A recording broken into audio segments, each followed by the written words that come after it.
Di sudut kota Surabaya yang ramai, kehidupan Bima, Ratih, dan Ibu Wulan tampak harmonis dalam sebuah rumah yang nyaman. Bima, 30 tahun, adalah seorang desainer grafis lepas yang sering bekerja dari rumah. Ratih, istrinya, adalah seorang pengacara muda yang ambisius di sebuah firma hukum ternama, membuatnya sering pulang larut malam, terutama setelah kelahiran putri mereka, Kiara, yang kini berusia 8 bulan. Untuk membantu mengurus Kiara dan meringankan beban rumah tangga, Ibu Wulan, 49 tahun, Ibunda Ratih, memutuskan untuk tinggal bersama mereka.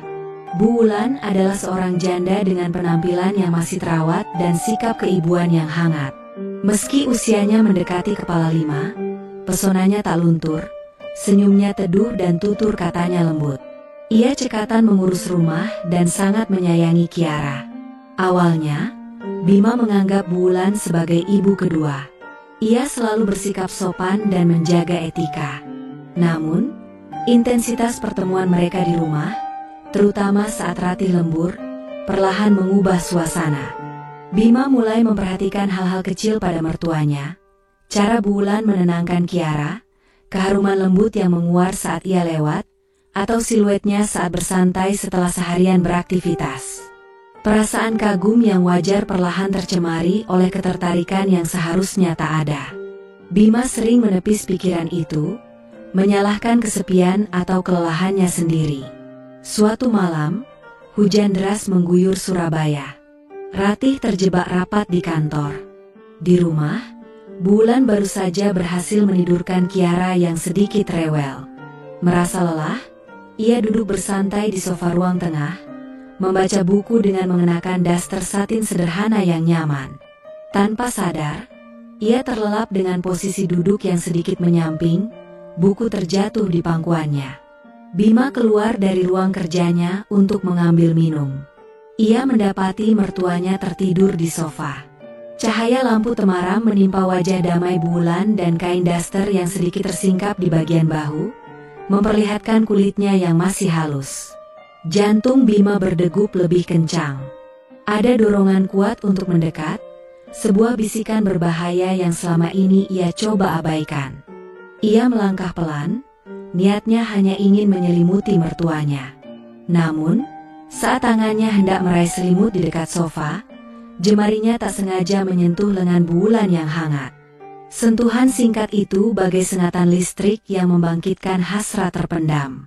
Bu Wulan hanya menggeliat kecil dalam tidurnya. Bima terpaku. Alih-alih mundur, ia malah duduk di tepi sofa, memandangi wajah mertuanya dari dekat. Aroma khas Bu Wulan semakin jelas tercium. Dalam keheningan yang hanya dipecah oleh suara hujan, Bima menyerah pada godaan. Ia menyentuh pipi Bu Wulan dengan lembut, lalu mendekatkan wajahnya. Malam itu menjadi awal dari rahasia gelap yang mereka simpan rapat-rapat. Hari-hari berikutnya, suasana di rumah menjadi aneh.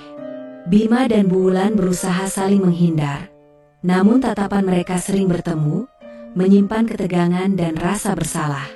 Ratih, meskipun sibuk, mulai merasakan perubahan pada suaminya. Bima menjadi lebih pendiam dan sering tampak gelisah. "Mas Bima kenapa sih belakangan ini? Kok kayak ada yang dipikirin?" tanya Ratih suatu malam. Bima tersentak. "Nggak apa-apa, Ratih. Cuma lagi banyak kerjaan aja," jawabnya, berusaha terdengar biasa. Namun, Ratih merasa ada yang disembunyikan suaminya. Hubungan terlarang Bima dan Bu Wulan terus berlanjut di sela-sela kesempatan saat Ratih tak ada. Rasa takut ketahuan bercampur dengan gairah terlarang membuat pertemuan mereka semakin intens, sekaligus semakin merusak jiwa mereka. Bu Wulan sering menangis dalam diam, dihantui rasa bersalah karena telah mengkhianati putri kandungnya. Bima pun tersiksa, terjebak antara cinta pada istrinya dan nafsu pada mertuanya. Beberapa minggu kemudian, kecurigaan Ratih semakin kuat. Suatu sore, ia memutuskan pulang lebih awal dengan alasan tidak enak badan. Saat membuka pintu rumah yang sepi, ia mendengar suara lirih dari arah dapur. Hatinya berdebar tak menentu. Perlahan ia melangkah, dan dari celah pintu dapur yang sedikit terbuka, ia melihat pemandangan yang menghancurkan dunianya. Bima sedang memeluk Bulan dari belakang, wajah mereka begitu dekat, membisikkan sesuatu. Ratih membeku, kakinya lemas, dunianya serasa runtuh. Jadi, ini yang kalian lakukan di belakangku? Suara Ratih bergetar, memecah keheningan. Bima dan Bulan sontak berbalik. Wajah mereka pucat pasi karena panik dan rasa bersalah yang tak terperi. Ratih, aku bisa jelaskan? Bima mencoba mendekat. Nggak perlu, potong Ratih, air mata mengalir deras. Ibu, tega ibu sama aku? Tanyanya pada Bulan yang hanya bisa menunduk menangis. Hari itu, Ratih mengemasi barang-barangnya dan Kiara, lalu pergi meninggalkan rumah itu tanpa menoleh lagi. Kepercayaan yang hancur tak mungkin bisa disatukan kembali. Beberapa bulan berlalu dalam kehampaan dan penyesalan. Rahasia mereka membawa konsekuensi lain yang tak terhindarkan. Bulan menyadari dirinya hamil. Dengan hati hancur, ia memberitahu Bima. Mereka terperangkap dalam situasi yang semakin rumit. Kita harus bagaimana? Tanya Bima putus asa. Aku tidak tahu, Bima. Ini salah Ishak Bulan. Setelah pergulatan batin yang hebat, mereka memutuskan untuk menghadapi konsekuensinya. Bima, dengan sisa keberaniannya, menemui Ratih untuk memberitahu kehamilan Bulan dan niatnya untuk bertanggung jawab. Pengakuan itu menjadi pukulan terakhir bagi Ratih. Ia menutup pintu komunikasi sepenuhnya.